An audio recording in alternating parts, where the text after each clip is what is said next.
Here's why the Boston Celtics hired a world-famous chess prodigy with no basketball experience as a coach. The man in question is Josh Waitzkin. You might know him as the subject of the movie Searching for Bobby Fischer. Waitzkin won 8 junior national chess championships as a kid, and when he was 11 years old, he played to a draw against the world champion. The movie came out when he was 16, and it made him way more famous than he already was. But the next part of the story is even crazier. After high school, he went to Europe and started doing something called Tai Chi push hands. It's one-on-one, and you're basically trying to get your opponent off balance. Long story short, he won the 2004 push hands world title. So here's a guy who's among the best in the world at 2 things, which is almost truly unbelievable. But the conclusion isn't that he was born this chess Tai Chi master, it's that he's an elite learner.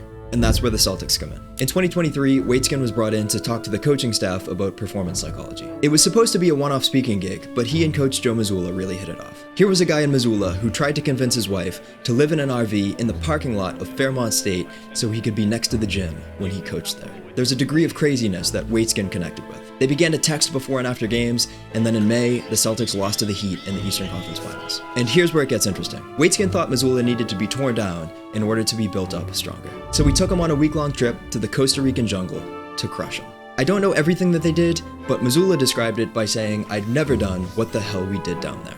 It did include getting tossed around the Pacific Ocean and hiking a mountain barefoot, the point being physical torment to expose mental weakness. So fast forward a year, the Celtics are NBA champions, Mazzulla's a beloved Boston sports figure, and Jeff Van Gundy, a Celtics consultant, leaves for another job. Despite Waitzkin having no basketball experience, Mazzulla asks Brad Stevens to hire him, and Stevens says yes. It's another wrinkle in the fascinating story of Joe Mazzulla, and only time will tell if it leads to another Celtics championship.